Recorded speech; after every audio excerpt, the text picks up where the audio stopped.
In the season premiere of Studio Inter, we'll be analyzing Inter's Mercato together with David Amoyal from Gianluca di Marzio.com. We'll be analyzing the Cagliari match. We'll be analyzing the Lecce game, this week's Moggi, Moratti and Frog, and much, much more. Everything here on Studio Inter, only on sempreinter.com. Per De Vrij, c'è la torre per Vecino, la presa! La ripresa Vecino! La ripresa Vecino! Gol! Gol! Il Toro! Il Toro! Il Toro! Il tiro! Samir!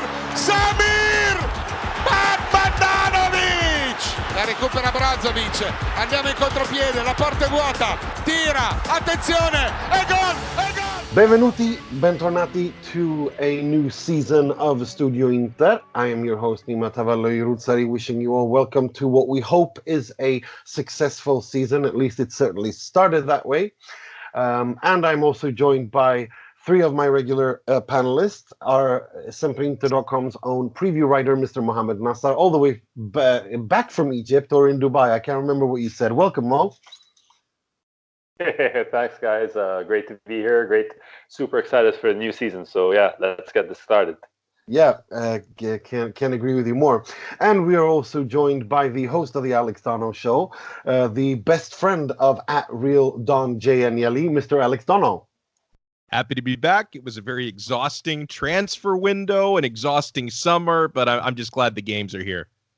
Amen to that. And speaking of exhausting transfer windows, this man is a hero. He's been covering the exhausting transfer window, Inter's transfer window, together with myself on sempreinter.com. Welcome, Mr. Will Beckman. Good evening. Thank you for that, Nima. It was quite an experience this summer. I hope everyone's in a good mood. Hope everyone enjoyed Liberation Day yesterday on Monday, and liberation from them, that is. Yeah, buon campionato.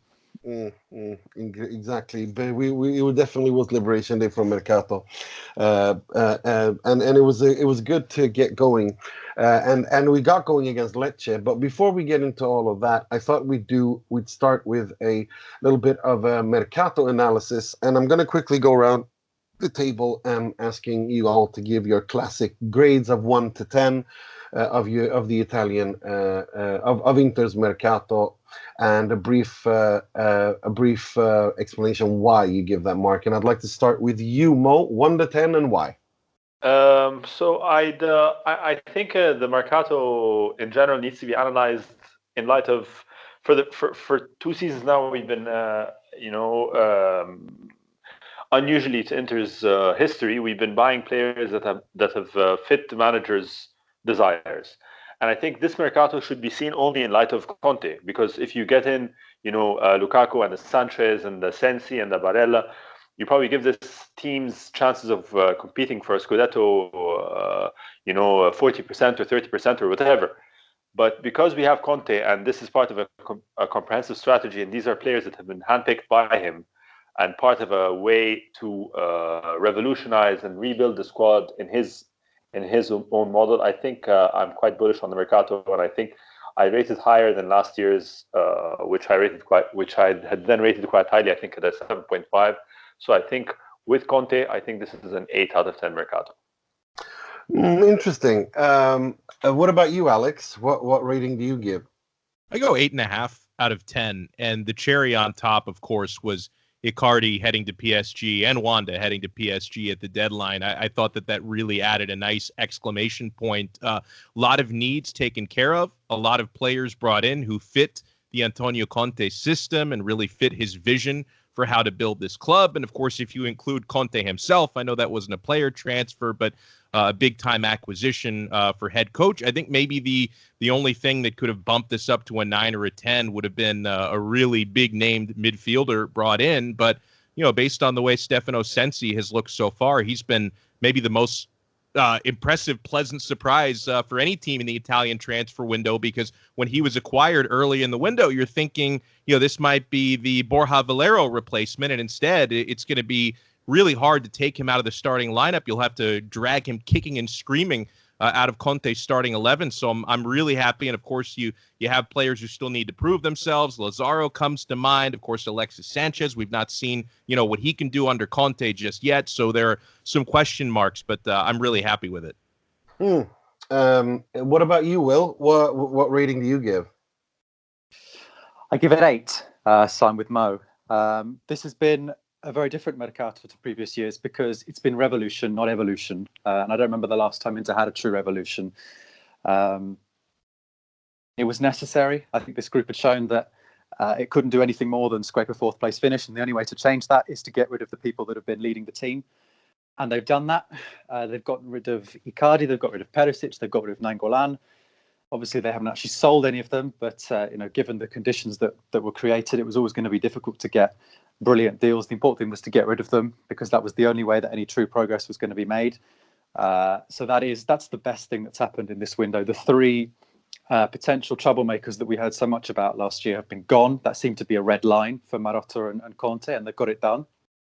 So that's the best thing that's happened. The other good thing that's happened is that Conte has got most of his targets. We know that he doesn't like not getting most of his targets. He can get a little bit grumpy behind the scenes. So I'm glad that that's happened. I think only Dzeko is really and possibly Arturo Vidal could be on the list of targets that he didn't secure. So those are big pluses. We've added experience with Diego Godin. That's a huge signing in the dressing room as much as it is on the pitch. Lukaku is about as good a replacement for Icardi as you could have hoped to get, and we got him for a good price. Sanchez is a fascinating signing that I hope goes well, and I think will go well because of Conte's ability to remotivate and to resurrect people. Barella and Sensi are good in midfield. Who else have we had? We had Lazaro, who's going to add hopefully a bit more quality going forward on the right. So yeah, I mean, it looks like they've had a shrewd window, as Conte said before the Cagliari match on Friday. Which is good. They knew what they were going to get, and they went out and did it. In terms of negatives, we're missing a midfielder unless Barella explodes.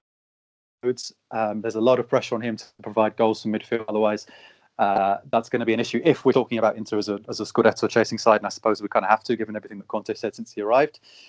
We didn't get many big sales. Lots of players went on loan. It was only really Puskás and Karamo. But given that didn't prevent the signings that we wanted coming in, it's not a big problem. And you also have to bear in mind that that's been a problem across Europe. There's a lot of clubs who've failed to really sell this summer. That was the real trend across the Mercato this summer. But in general, very good. Thumbs up to Marotta on his first Mercato. He's proven his caliber really by managing 2 extremely difficult situations. The first one with Lukaku, when it looked like Juventus had done a checkmate on him. He managed to get a good deal for that when it looked like everything had slipped away. And obviously he got rid of Icardi, and he didn't just get rid of Icardi, he got rid of him abroad. We'll get to all of that. Let me finish, Nima, okay? Yeah. You don't need to say everything you was charged up 3 months in one go. It's an hour's show, so we need to spread it out a little bit. So we're going to get to all of that. So don't run through all the content at once. Save a little. Right. So basically, for me, it's very simple. I give an 8 because I always do. Everyone who listens to the show knows that whenever my way of grading the Mercato is I give 1 grade for the players in, I give 1 grade for players out. I divide it, and that's what you get. I give 9 for in, 7 for out. Divide that by 2, that's 8. So that's why that's why I reach 8 for basically all the reasons that you guys have already given. But we'll get into that more than that, because we're now what I want to hear now is the opinion of our guest and good friend. He's the host of the excellent CalcioLand podcast. He's the English manager of Gianluca Di Marzio. He writes excellent columns on The Athletic, on ESPN, and God knows where else. Welcome back to the show, one of our more popular guests, Mr. David Amoyal. Real pleasure to chat with you guys. Thanks so much for having me on, and ciao to all the listeners. Well, I thought I'd first I'd let Will, if you had a question for David. I do. Hi, David. Thanks for coming on. I wanted to start with something that I just mentioned about the way that Inter handled their 3 open speech marks, troublemakers, closed speech marks. Perisic, Nainggolan, and Icardi. They've sold all three on loan, and they've been very clear from the start of the summer that they were intending to get rid of them. I was just wondering what you thought of that sort of extremely clear approach that they had. It didn't necessarily help them in terms of negotiating, but then on the other hand, you've got the argument that it has to be a clear line. You have to be clear that a lack of commitment or a lack of professionalism, whatever, isn't the right way to go. So I just wondered what you thought of that strategy and whether that was the right way to go for them this summer. Well, the first thing that stands out to me is this isn't the Inter we all grew up with in a lot of ways. We always associated Inter with the insane running the asylum. The Pazza Inter thing has been kind of like the brand of the club in good and bad. And I think we saw a clear break from that. So I think it was the right decision to do when you have a manager like Conte, who we know wants to put the group above all else. You look at Conte's track record, both with the Italian national team and even at Chelsea, did very well. Maybe not focusing on the most talented players, but the ones that wanted to be there. So to me, in that context, makes a lot of sense. I think Inter showed a lot of strength, especially with the Icardi one, never budging, sticking to what they said they were going to do. So I think it's really quite the statement. And the last thing I'd say is kudos to Inter, because they got rid of him on loan, and that goes to show how well they operated the rest on the transfer market. They've been shrewd for a while, constructed deals in ways where they could afford to let them go on loan without getting any return and just to get rid of them. So to me, it's a huge win without a doubt. Yeah, well, I was curious, David, because to me, maybe the most interesting acquisition was Alexis Sanchez. And I think we could probably agree very low risk signing, but I'm curious as to what you think his ceiling could be under Conte and maybe how optimistic Interisti should be about this deal. Well, look, I think you said it best. Really low risk, high reward. Look, if you're Alexis Sanchez, I don't think it can get any better of a situation to turn your career around. You're returning to Serie A, where he's done very well at Udinese. He's going to play in that same exact formation where he became a huge household name, playing in that 3-5-2. He's playing for a manager that is the master of reclamation projects. I mean, just look at how Candreva has been performing to start the season. If Alexis Sanchez has like maybe 70% of the turnaround we've seen from Candreva right now, that deal's a home run. So, yeah, I'm with you. I think both for Inter and Sanchez, and I think even for Manchester United, you have to look at it, okay, this is really the best place for him to try to get his value back. So I really don't see really any downside to this. I mean, granted, they are paying a substantial wage, but they got him on a loan. So no, I'm with you. I think it's a shrewd move. Even if it doesn't work out, they really didn't risk hardly anything. I couldn't agree with you more there. Mo, did you have a question for David? Seeing that, at least in my opinion, the forward lines of both Inter and Juventus and possibly even Napoli are comparable in terms of quality of player. Looking at post-summer transfers between Juventus and Inter, who do you reckon fared better in midfield and defense? Is Inter's defense stronger than how weak Juve's midfield is, or vice versa? Who do you reckon wins out in both these lines at the end of the summer mercato? I think that's a very interesting question. So look, Inter. So let's look at Juve. So Juve's midfield compared to Inter's defense, kind of. So I'll say Inter had the most clean sheets in Serie A last season. They had Diego Godin. They had Conte, who is probably, I would say, is fair to say, is more defensive-minded than Spalletti. To me, especially with what we've seen in the first few matches, Koulibaly, Manolas, they're going to be a lot better, but you got to feel really good about that. Juve lost Chiellini, but this is why they brought in De Ligt and Demiral. As far as Juve's midfield, like I think for Juve, it really comes down to what are Ramsey and Rabiot going to contribute. I think Rabiot has a lot of potential, looked pretty good in the summer friendlies. Ramsey, in a lot of ways, can bring the things that Juve has lacked since Marchisio's last knee injury. But Ramsey is injury prone as well. I'm not a big Pjanic guy, but he seems to have done pretty well in this new system. And then the other key is Khedira. You know, Juve Twitter hates him, but I'm not surprised that another manager fell in love with him. I think Sarri, who's been praising him all summer, I think he's one of those players where you watch him in person, it really stands out to you much more in TV. So I would say Inter's defense is more of a sure thing. Juve's midfield has a lot of upside. I will say, bigger picture, when I look at Juve and Inter, I mean, Inter's going through a lot of changes. That would really be my only reservation. I really love everything that Inter did this year. Juve did go through changes, but there's still that very strong infrastructure that supersedes even Sarri. That is still there. I mean, we know they can gut out wins. Inter starting to show that. So I think, if anything, Inter definitely bridged the gap. I think they are maybe one great player away from being right there with Juve, though. Right. We've got, as always, David, when you're on, we put out that you're coming on, and we just have a flood of questions coming in. I tried to sort them out because a lot of them are similar. Great. We're coming from at Yes That Andre on Twitter. He asks, of the 2 games played thus far, which player has impressed you the most? That means both new and old, out of both of the entire squad, no matter if they're new or old.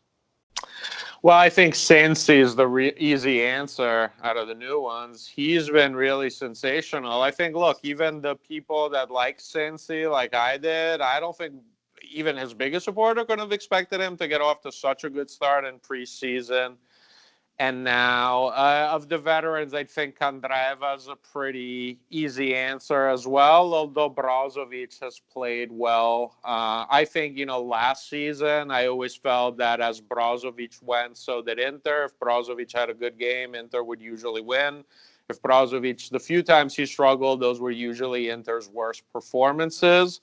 But I will say, as my friend Andrew Barker tweeted, I don't know if it was to one of you guys, and she said, what's really interesting is Sensi and Brozovic are pretty similar in style of play, but they seem to have really opposite personalities and kind of MO. And I think that's really a great description of the two. And that's why I kind of think it works well. So I'll pick those two. Hakeem Kabaj on the SempreInter.com community Facebook group asks, do you think Inter has a realistic chance to sign Sergej Milinkovic-Savic in the next transfer window? Yes and no. I mean, look, we know Inter and Lazio have done business, Hernanes, Kandreva, but I wouldn't say those were players that had a big market abroad. I get the vibe, that Milinkovic-Savic really likes it at Lazio, didn't push to leave. I'm not sure if he's one of those players that goes as far as saying, well, if I'll play in Italy, I'm just going to play for Lazio. But I wonder if Lotito in his mind is like, if I get a big offer abroad, I'd much rather send him there. So I wouldn't exclude it. And man, you add Milinkovic-Savic to that, that's absolutely filthy. So I wouldn't write it off altogether, but I still think once Pogba leaves Man United, it really wouldn't surprise me if Milinkovic-Savic goes there. A lot of the questions are about Milinkovic-Savic, and Joe Debono asks us if you think was it plausible to those rumors at all? Were they realistic? And he has a very specific question. He says, how I mean, I know you don't like to comment on the work of others, so I'm going to rephrase what he's written here. But basically, he's saying that was there, in truth, was it realistic to think that Gagliardini and or Politano plus cash for Milinkovic-Savic, or was that just talk? I mean, I'll say this: when I hear that Gagliardini and Politano, and look, and I like Politano. I think Gagliardini is pretty decent. I think if he's your first midfielder off the bench, you're in pretty good shape. But I don't know. That to me sounds like confusing Lotito for Preziosi, maybe. So I don't know. I mean, I'll just tell you this. I know Fabrizio Romano rightfully this summer really got a lot of praise, did amazing work. And him and I chat once in a while. And he was pretty confident all along that Milinkovic-Savic wasn't going to leave. So I don't don't think it ever was that close, to be honest. I think Juve had agreed to terms with Milinkovic-Savic, but Lotito just despises him, came out publicly saying, I don't like how Juve operates, and I think that's as close as an Italian team came to him. I've noticed that every time a team makes a huge signing, like after the Lukaku deal, and this isn't true, it's just true for a lot of teams, not just Inter, right after, there's already a huge other name linked to them. Like Juve signed De Ligt, the next day people were asking me about Nima. So I think it kind of falls into that, with all due respect to people that reported different. Right. Fredrik West Jensen asks on our Facebook page if Inter fans should be worried that all the unwanted players only, quote unquote, left on loan deals. So I think this is a problem for a lot of teams, and not just Serie A. I mean, you look at Juve, how ridiculously big their squad is because they couldn't get rid of, some good players, and the players that Inter got rid of are good players. They just weren't a fit with the culture. But look at even Manchester United, Smalling, Alexis Sanchez, and then we see Mkhitaryan on the last day. So I think we're seeing this as a problem. It's a much bigger problem than Juve and Inter. It happens everywhere at big clubs. Because here's the thing, with big clubs, when they sign a player, they're paying them big wages. And then when they're not living up to those wages, you're trying to sell them to teams that are maybe a notch below. And usually those teams that are a notch below don't pay those salaries. So it's a very interesting conundrum. I think, the player wages is maybe the most underrated thing in transfers now. I think people don't pay enough attention there, because once a player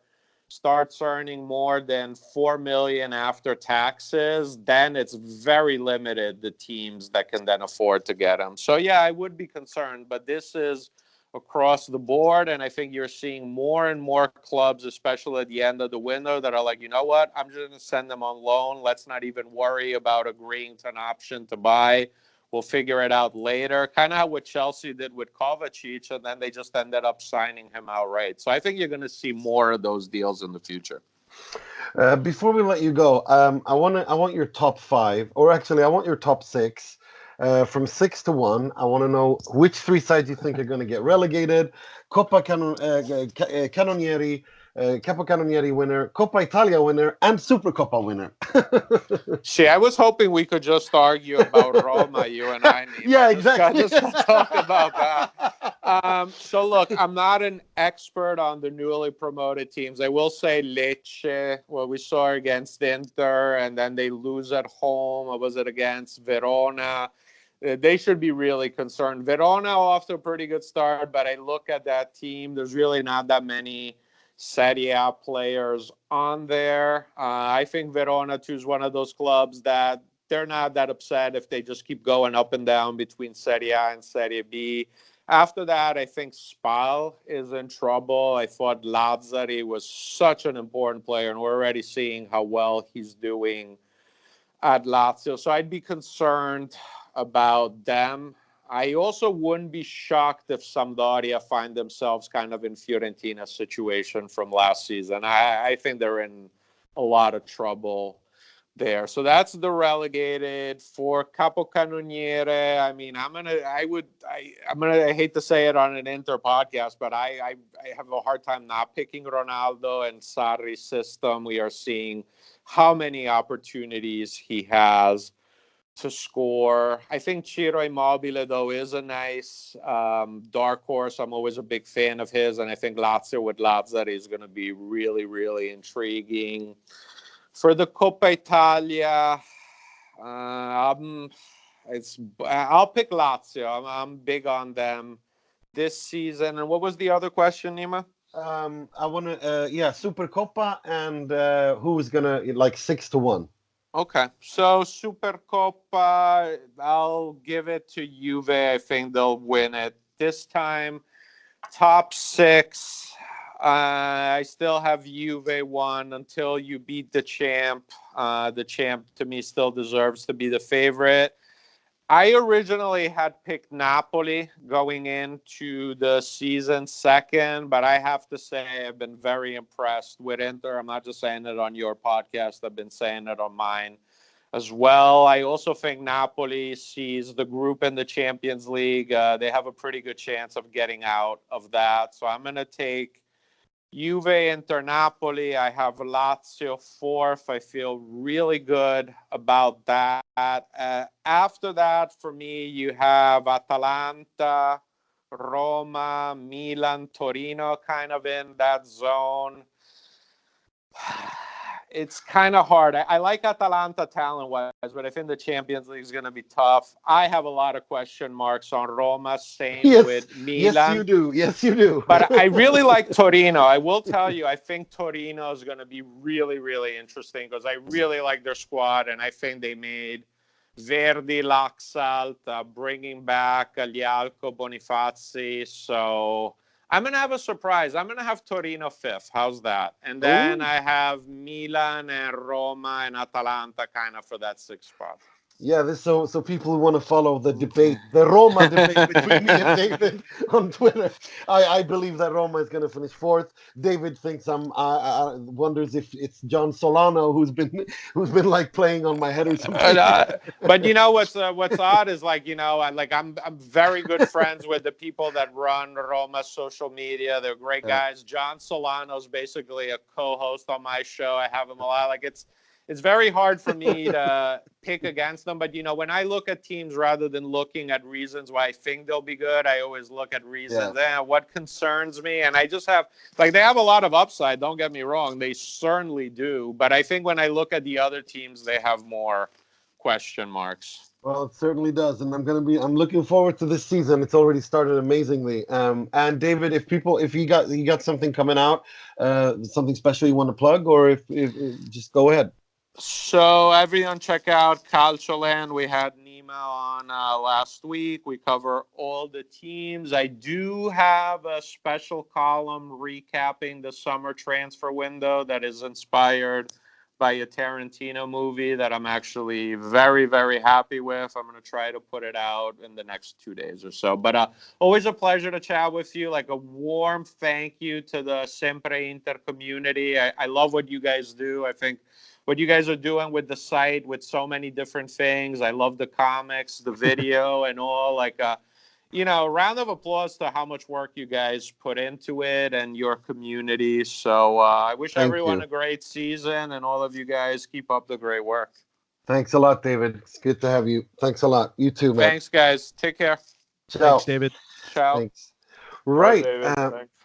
Right. That was David Amoyal, a good friend who we always try to bring on, and we always get. I'm sorry to all the questions we didn't have time to go through, but it's really difficult.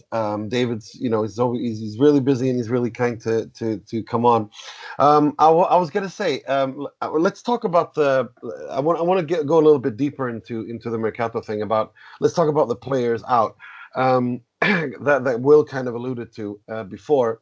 I mean, I actually think that Moratti and Inter, I think they handled the situation just as brilliantly as they could have done, because it was quite clear that after about a month that Mauro Icardi was like this child that didn't understand that he had been misbehaving and that his privileges had been taken away from him. His Inter privileges had been taken away from him, and he was just going to deny and make life difficult for everyone.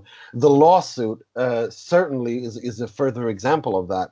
But I think that Marotta's calm and cool in handling all of this, from Nainggolan to Perisic to Icardi, as well as all the other players that they sold, I think for me he deserves. The only reason I give him a 7 is because they're loan deals. They're not obligations. They're all of them are with option to buy.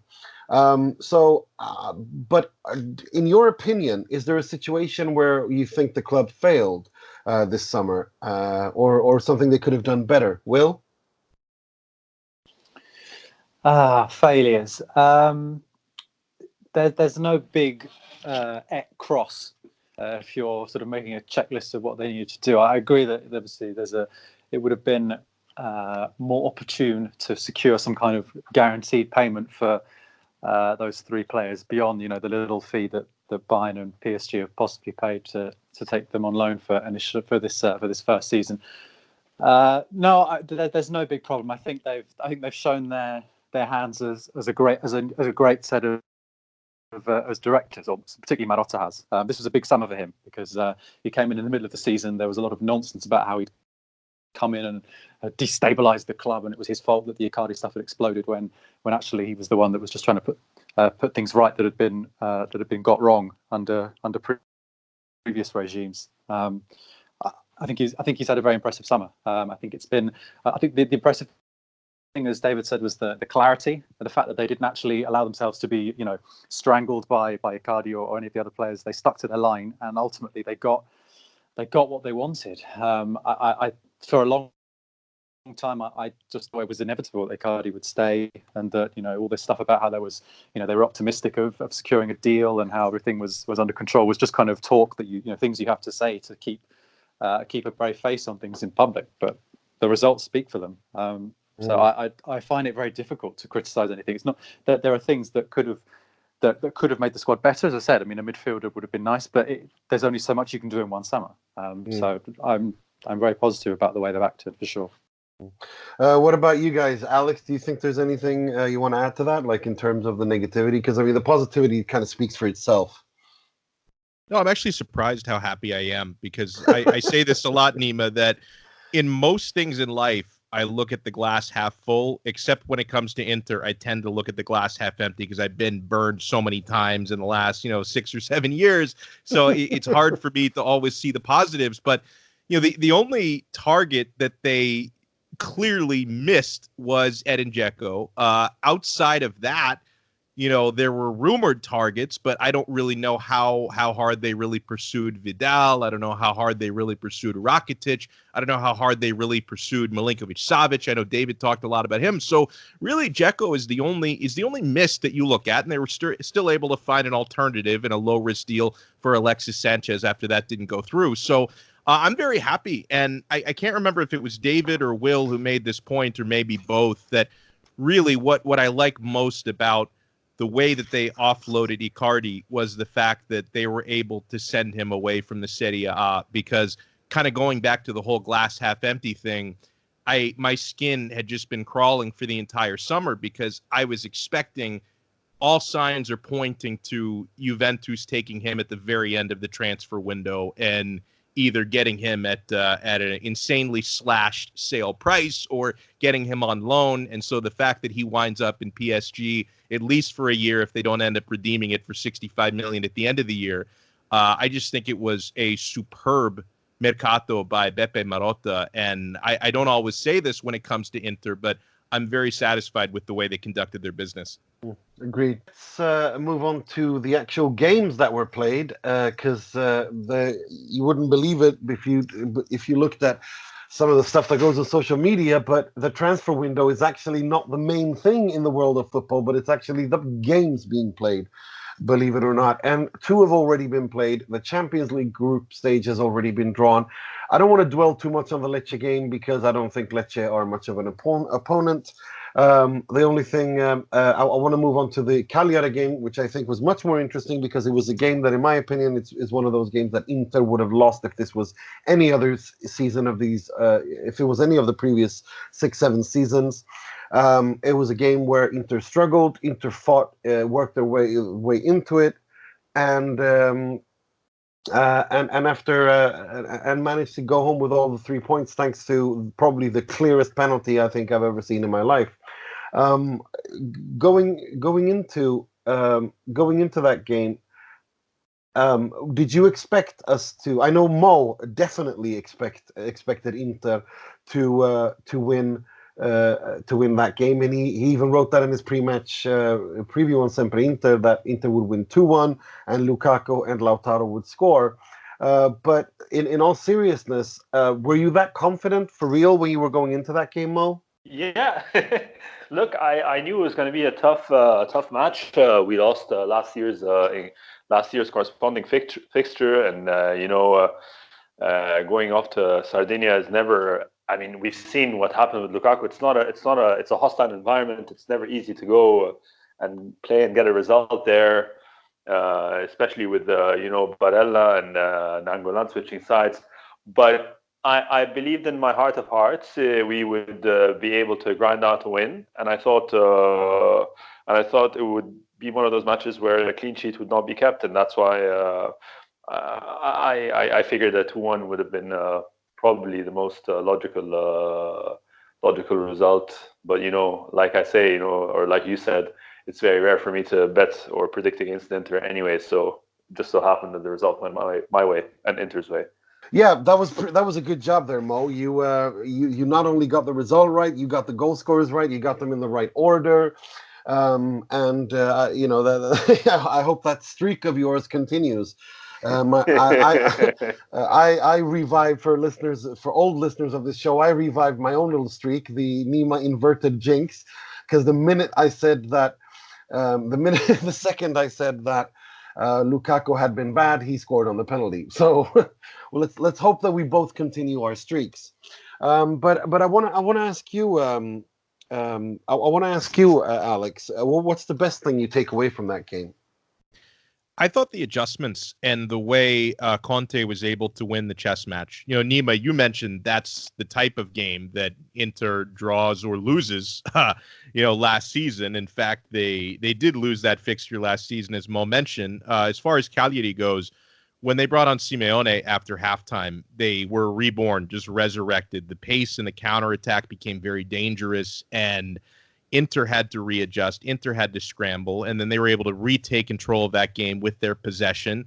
I also thought that Barella deserves a nice shout because when he was brought on, around a little before 70 minutes before the penalty and the game-winning goal, I thought that he really added the missing piece to Inter to reclaim that game. So, it's nice to have good subs like that available to you. So, Conte has the benefit of that. But I just thought, to me, the way that rather than losing their focus, losing their shape, Inter was able to respond when for the first, 5 or so minutes, 6-7 minutes of the second half, it was all Cagliari. The fact that Inter was able to retake control was something I took a lot of comfort in, and it's not really something I'm used to because it didn't really happen that way very often during the Spalletti era. No, it certainly didn't. Will, what's the thing that you take away? The most positive thing that you take away, and what's the negative thing you take away from this game, from the Cagliari game? The positive is the points, as you said when you were introducing this section of the show. This is the kind of game that with Conte we'll win, and with Spalletti and whoever else before we didn't.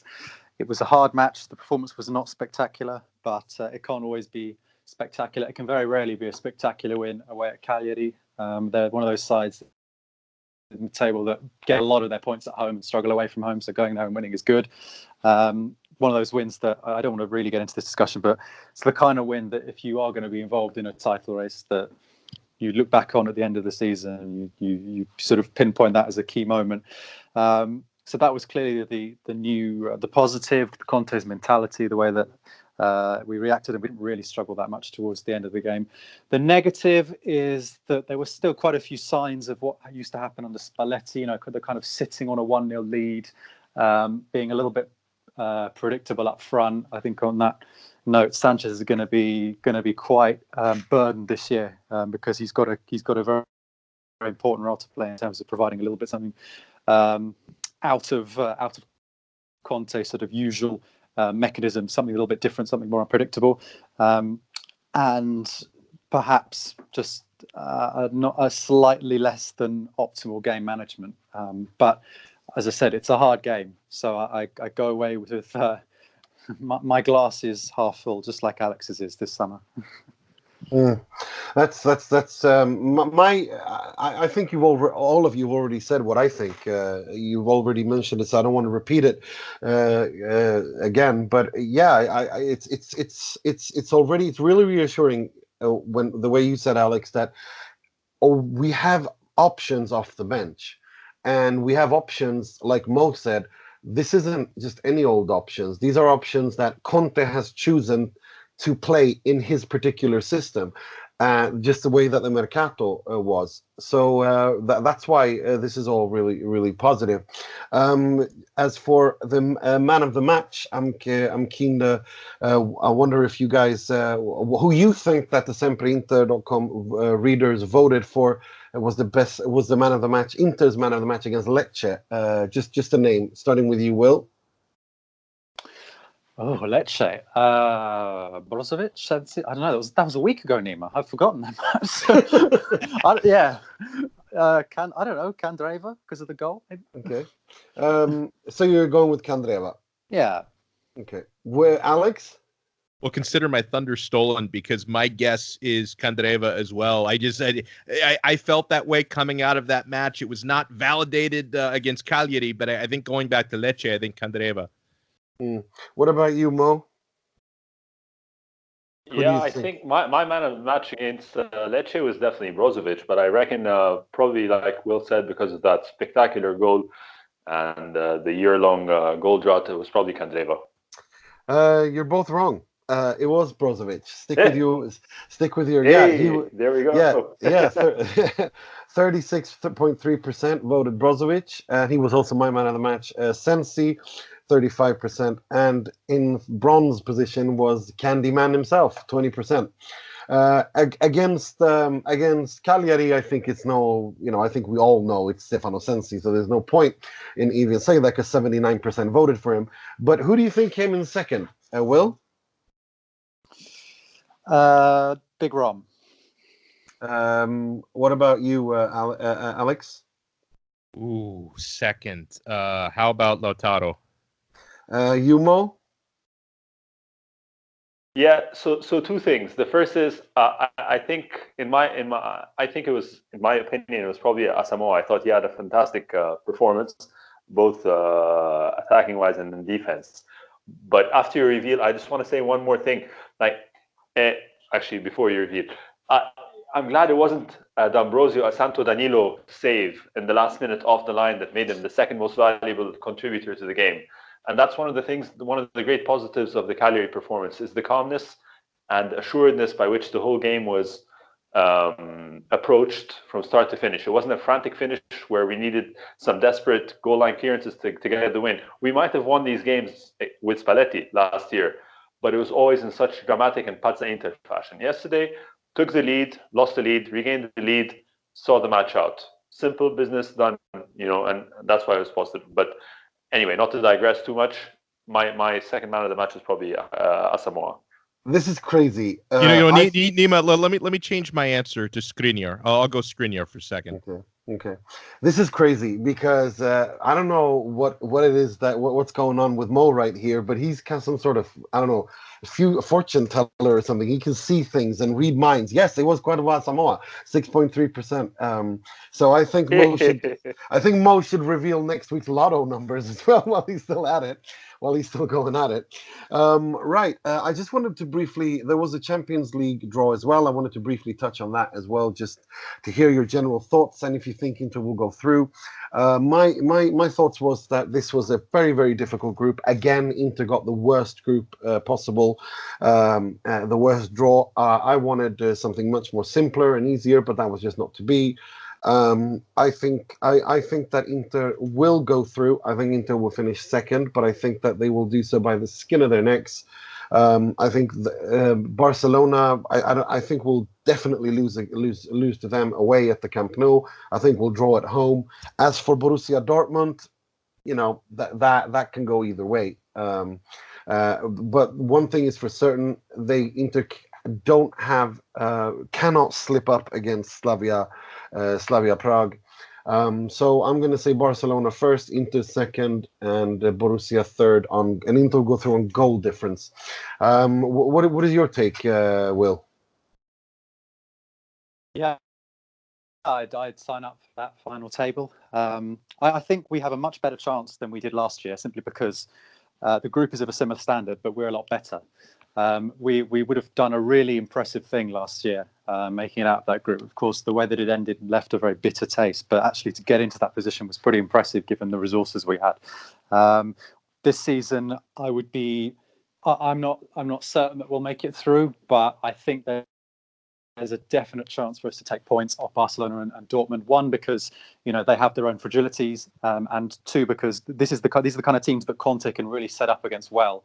I remember 2 years ago when he was in charge of Chelsea, he played Valverde's Barcelona in the last 16, and he dominated Valverde in the home leg at Stamford Bridge. I think Chelsea, they got a draw, but it was because Chelsea had gifted them a goal at the end, and Chelsea had already hit the post twice, and they basically dominated that match. So I think he can, in the home game, which is obviously the last one, I think there's a definite chance to get a win there. I think the calendar is good as well, unlike last year. That's another plus. Last year we had the Biscotto scenario because we had the easy game at the end and the other two sides were playing each other in the Camp Nou. This year we will have Barcelona at home in the last game. Barcelona may well be through then. That gives us a chance to get a better result. We get a start against Slavia Prague, which is maybe not too bad. The Dortmund games, which are obviously the key ones, are pushed back as far as possible into October because they're third and fourth. That gives us a lot of time to sort ourselves out and get ourselves going. Also, Dortmund's fixture list around those two games is horrible. They've got the derby, and they've got Bayern, and they've got Gladbach or something like that. So that could waste some energy from them. So obviously, it's not easy. The fixtures around those two games as well for us are pretty good.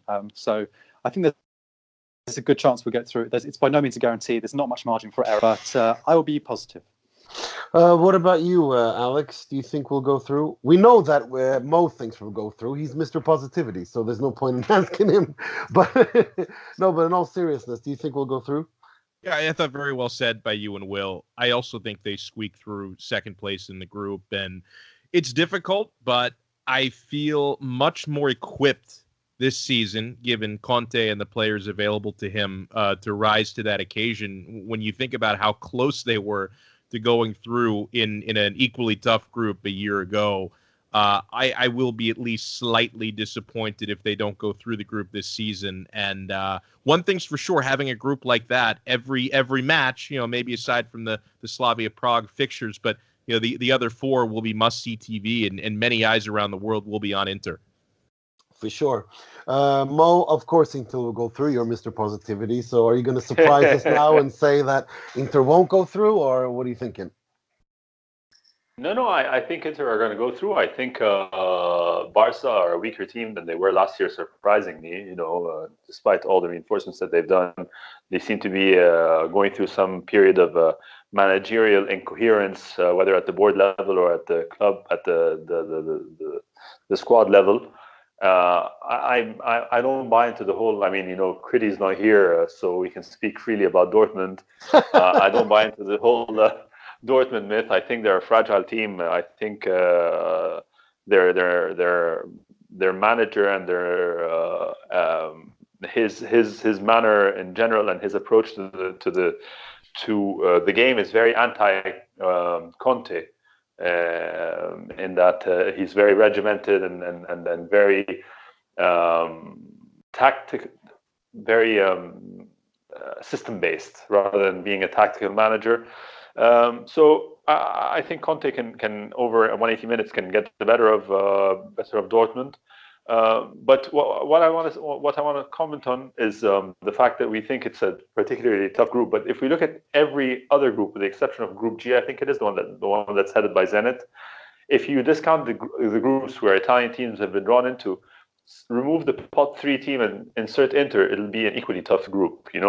It's just one of those occupational hazards of falling into pot 3. So hopefully, if we had a better run in the Champions League this year and improve the coefficient, we'll make it to top pot 2, hopefully, if not next season, then the season after, and we won't have to go through this again. Hope so. I certainly hope so. Right, before we move on, I just wanted to briefly ask you which 3 teams will get relegated, your 1 to 6, Capocannoniere, Coppa Italia, and Supercoppa winners. Starting with you, Will. Who go? Juventus will win the league. I think Napoli will just stay second ahead of Inter, but obviously the first 2 weeks of the season have slightly called that into question, but I'll go with that for the now. 4th, 5th and 6th are just a roll of the dice. I will say Lazio 4th, Milan 5th, Roma 6th. Top scorer Cristiano Ronaldo. Relegation Udinese, Lecce, Verona. Alex? Let me start with relegation. I will go Lecce, Verona, and I'm trying to think the third. I'll also go Udinese. I think that's a good shout there. Top three. Wow, I'm going to sound like Mo with my positivity, but I'm going to go Scudetto for Inter, Juventus second, Napoli third. Capocannoniere, I'm going to go...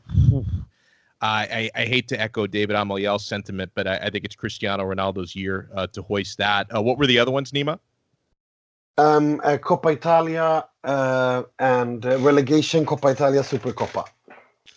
Okay, I'm also going to go Inter, Coppa Italia, Supercoppa. I'll go Lazio, and I already gave my relegation, so I think that covers it.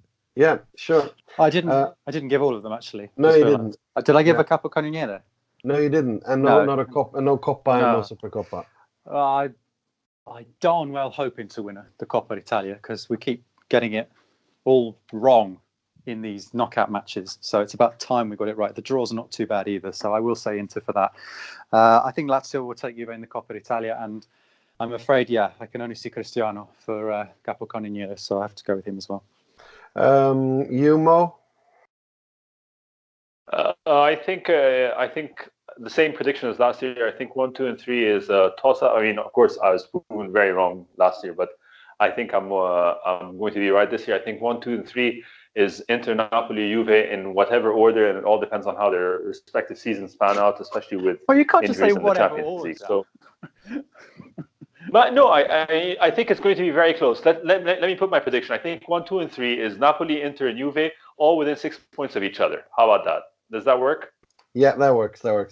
So who 4, 5, 6? Like 4, 5, 6. I think 4 is definitely Lazio. I think Lazio had a blip last year. I think Lazio have a strong project, and they've reinforced very well. I think Lazio are going to finish in the Champions League spot. I think Roma are going to finish 5th ahead of Milan, and I think Milan are probably going to finish outside the top 6 with Torino in 6th place. So that's my top 6 for me. Relegation, I think there's consensus on Lecce and Verona. It's a toss-up on who the third team is, whether it's Spal or Udinese. I reckon probably Spal, like David had earlier predicted. And I mean, when Sarri goes and flies off to Cristiano's yacht to promise him that he's going to score 40 goals this year, it's it's difficult to predict a Capocannoniere other than Cristiano. And finally, I really hope that we win the Super Cup, and if we do, then we're we win the Coppa Italia, and if we do, we'll probably win the Super Cup as well. So no, but then we'll play that next year. We'll play that. No, we'll play that next year. I mean this year, because they haven't played last year. This year's Super Coppa. Oh, yeah. Juventus. Will it be in Saudi again? Will it be in Saudi again? Yeah, Saudi. Yeah, King Abdullah Stadium. Let's go for Lazio again. Yeah, and for me, Capocannoniere Cristiano. I tweeted it out before the show. I think it's going to be Juve, Inter, Napoli, Roma, and then I think it's going to be Lazio, and then I think it's going to be Milan.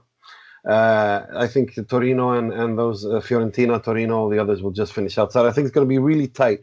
I'm with Mo on within 6 points, the top 3. I'm also within 3-4 points positions 4 to 6. As for Capocannoniere Ronaldo, as I said, relegation. I mean, no doubt, Lecce, Hellas, Lecce last, Hellas 19th, and Spal 17th. And as for Coppa Italia, I think Juve will win it, and I think Lazio will win the Supercoppa. Right, let's move on to the part of the show where we pay tribute, rip the piss out of, and make fun of someone or criticize someone or something in the world of football heavily, starting with this week's Moratti, presented by Mr. Positivity himself, Mr. Mohamed Nassar. He works a lot, he's intelligent, and he surprises people sometimes with his ideas. Not easy to find one person of these qualities. So lots to be very positive about with the start of the season. Teams playing well, everything's great. But I think the Moratti of the week, seeing what happened with how the transfer market closed out, has to be Marotta. especially with how factions within the Italian media and the Inter supporters and whatever have been doubting this guy and calling into question his tactics, especially his handling of the Icardi situation. And I have to say, despite him being very, non-Inter in his DNA and very, very stiff in his management style, etc., but it really is a breath of fresh air to the club, seeing how these controversial situations have been handled in such a cool, calm, and collected manner. The guy kept his cool, got Conte all he wanted, got the players out, albeit on loan, but we know they're good players, and Perisic and Icardi at least are probably going to be kept by their parent or by their adopting clubs for the season. So yeah, I think the Moratti of the week has got to be Marotta. It's difficult to put Marotta and Moratti in the same sentence without seeing some irony in that. But these are new it's times. funny how these are new times. Yeah, new times. Old farts like you, me, and Alex, we gotta adjust. Right. Let's. The Irish not lost on me, but you gotta give credit to due, So he's my Moratti of the week. Absolutely. Let's move on to something slightly more comical. This week's Frog, which will be presented by Mr. Alex Donno. È clamoroso! Autogol di Ranocchia!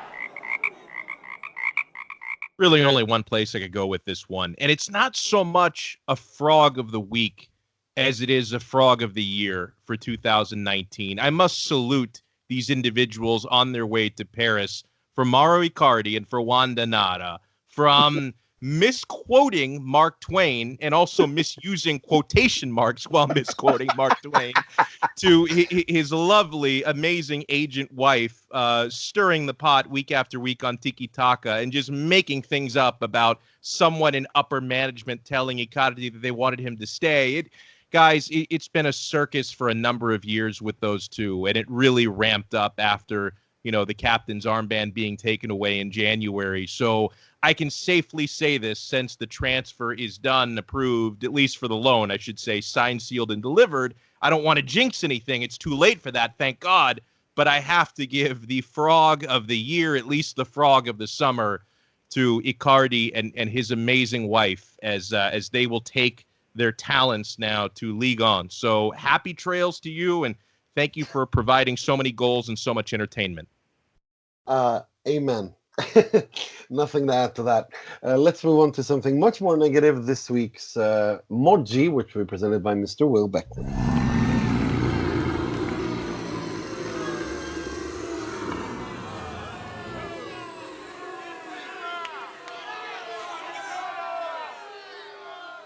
Yeah, as we said just before starting this recording, it's a pretty obvious Moggi this week. Until about 3 hours before we was going to record, it was going to be Cagliari fans for their rather disgusting racist abuse that they subjected to Romelu Lukaku in the game at the Sardegna Arena. But unfortunately, it's now going to have to be Inter's Curva Nord instead. A couple of hours ago, they released, a couple of hours ago as we recorded, of course, it won't be a couple of hours ago when listeners are listening to this.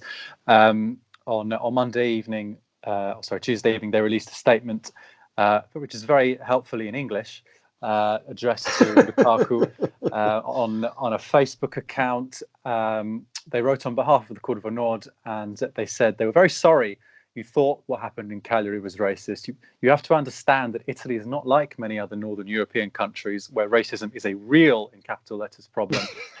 We understand that it could have seemed racist to you, but it is not like that. Then it goes on and on and on. We are not racist, and so are not the Cagliari fans. Lovely English. You have to understand that in all Italian stadiums, people cheer for their teams, but at the same time, they use it to cheer against the opponents, not for racism, but to help, in speech marks, their team. Please consider this attitude of Italian fans as a form of respect for the fact that they are afraid of you for the goals you might score against their teams, and not because they hate you or they are racist. True racism is a completely different story, and all Italian football fans know it very well.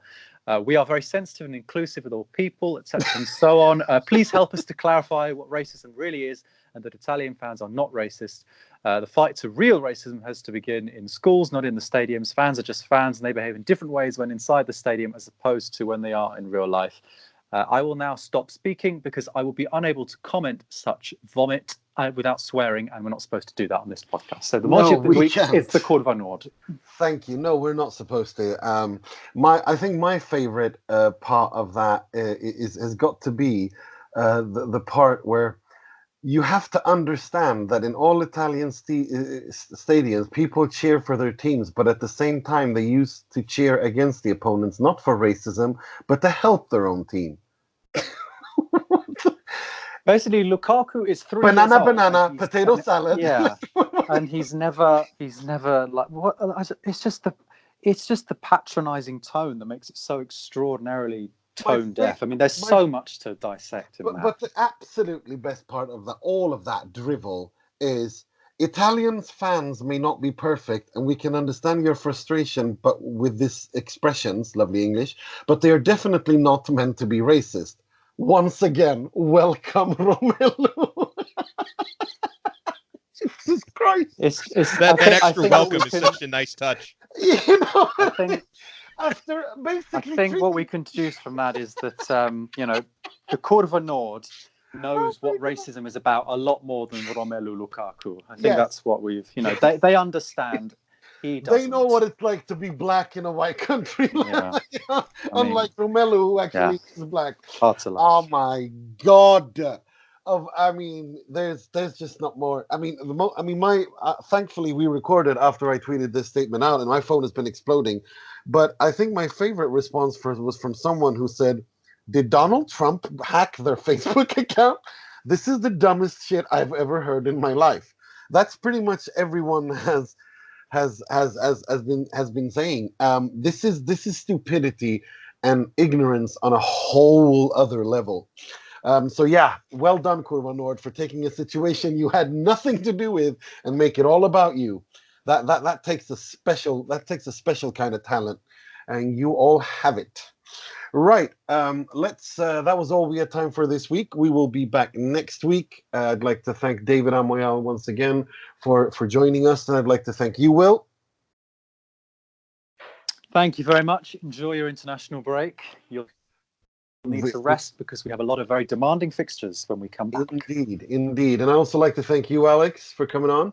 Thank you. I will not enjoy my international break because I hate how you get 2 games and then it's right back to the break. But I'll talk to you guys again soon.